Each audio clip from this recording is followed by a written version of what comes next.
Hello again and welcome back to my channel. My name is Patrick Allen. I'm a licensed realtor with Keller Williams Southern Arizona. And in today's video, we'll be discussing real estate. Well, it's official.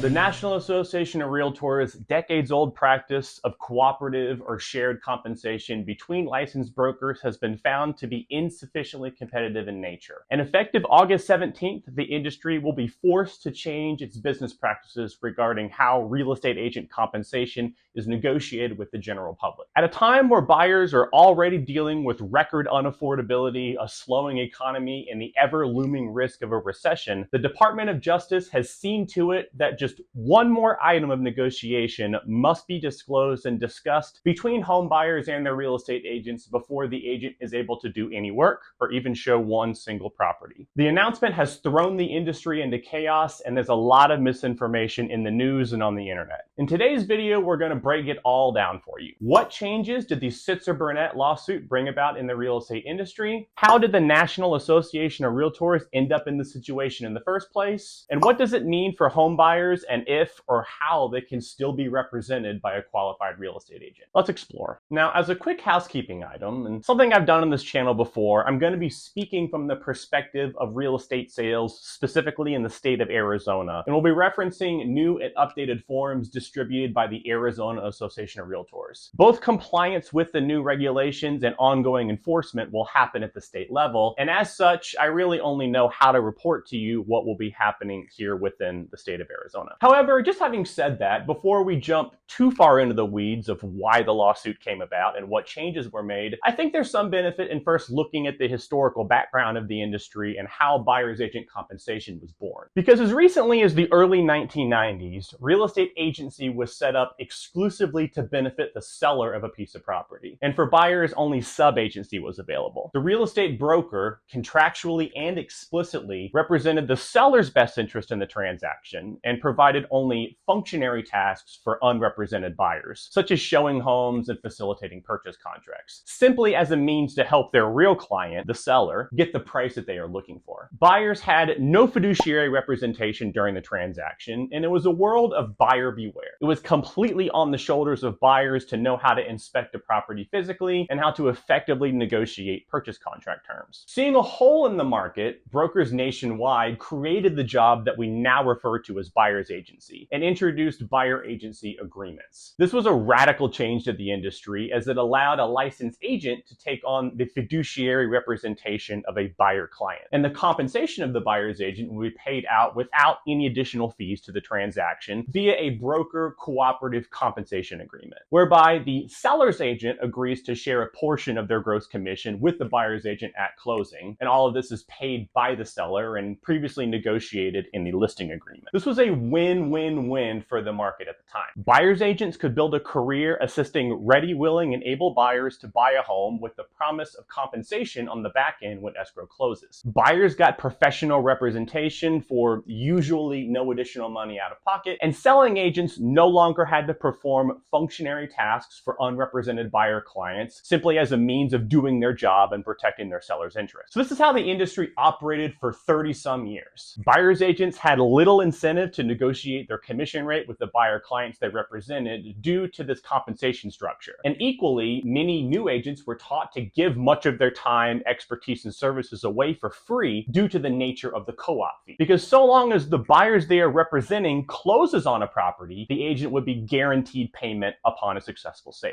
Enter 2024 and the lawsuit that changed cooperative compensation forever. The Sitzer-Burnett lawsuit brought against the National Association of Realtors. After weeks of litigation, the courts found that the cooperative compensation structure paid out by the seller and shared between the listing and selling brokers to be sufficiently non-competitive in nature. And although it has always been the case that cooperative compensation between brokers is not set by law and is fully negotiable, the judge ruled that there is not sufficient negotiation happening between buyers and their buyer's agents. Which brings us to today. The courts ruled that buyers must negotiate agent compensation with their buyer's agents, as well as the services that agent will render during the transaction, before the agent can perform perform any services like showing homes or negotiating contract terms. Such agreements must be in writing and include the language that buyer's agent compensation shall be a specific amount and not be open-ended. With that infrastructure in place, let's now take a look at a few of these rule changes, what we might call the new normal of purchasing real estate in 2024. The new normal of how buyer's agent services their clients will, in many ways, look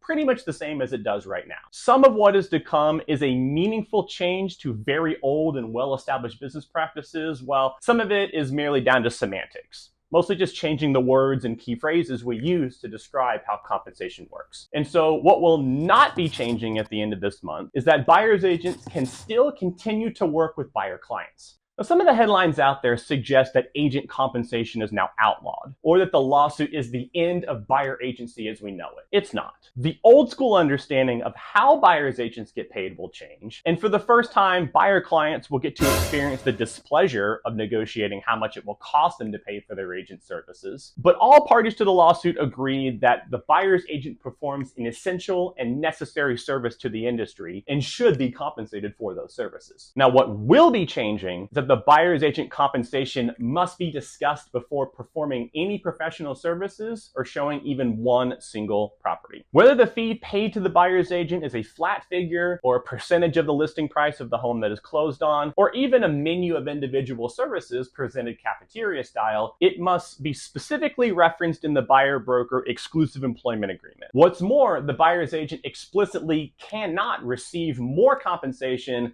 than what is agreed to in their buyer-broker agreement. To help simplify this process and to prevent buyer clients from having to immediately sign exclusive agency contracts, there's also a new form being introduced called a buyer-broker agreement to show property. Agent compensation and the agent's fiduciary duties must still be discussed, but this new agreement to show is a stripped-down version of the full buyer-broker employment agreement and is explicitly non-exclusive in nature, meaning it's quite plausible for clients to sign multiple agreements with multiple agents as they initially research which agent to work with exclusively. Now, what else will not be changing at the end of this month is that agent commission for both buyer's agents and listing agents has always been negotiable. Now, it might surprise some of you who have been following the court's decision to learn that this is not a change to current practices. It has always been the position of the National Association of Realtors that commissions have been negotiable and are not set by NAR or even at the state level, what we would around here call the Arizona Association of Realtors, but are determined by the free market and what clients are willing and able to pay. Now, us realtors find ourselves in this position in large part due to the way the co-op fee is communicated, that a given percentage of the purchase price shall be paid to the buyer's agent regardless of the price and terms of the offer that they bring to the seller. The Department of Justice's aim post-settlement will be to bring even greater transparency to the amount of compensation paid to buyer's agents and to effectively decouple the seller's compensation versus the buyer's compensation to their respective agents. Now, something that will be changing at the end of this month is that sellers who offer compensation to the buyer's agent may not advertise that compensation in the MLS listing itself. Now, apart from the new forms to learn, the one major change to the way that we do business will be with the MLS field that we call the co-op fee. In short, it's not there anymore. It remains legal for sellers to offer compensation to a buyer's agent, to verbally say so in a conversation, as well as to advertise compensation in other forms outside of the MLS. You can mention it on signage found on the property, or on a personal website featuring your own listings, or in pieces of direct mail marketing material that the listing agent might send out. However, the MLS listing itself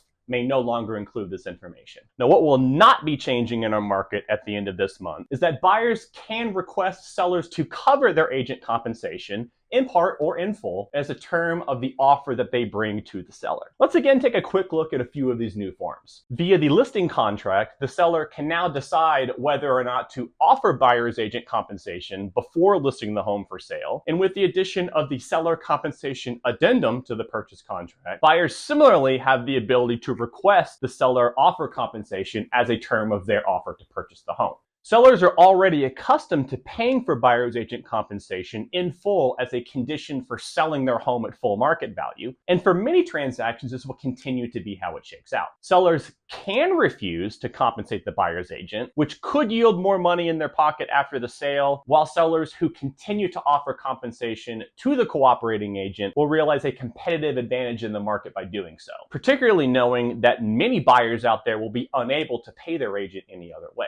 Now, what will be changing by the end of this month is that these new and updated forms will, for the first time in industry history, involve the amount of buyer's agent compensation into the offer terms in an explicit way. Interestingly, this would have been a violation of the Realtor Code of Ethics as it was currently written. Licensed agents are not meant to litigate and renegotiate when or how much they are paid in purchase contracts or supplemental addenda. The stance has been to include broker compensation into these public-facing documents would only bring confusion and a lack of consistency to deals. Better for the two brokers to figure it out amongst themselves via the cooperative compensation agreement. The Sitzer-Burnett case changed all of that, and soon enough we will forget that we ever knew any other way to do it. And so if you are about to buy your first or next piece of real estate this year and are wondering to yourself, is it even worth it to hire an agent at all in today's new times, then allow me to be the first one to invite you to just take a few deep breaths.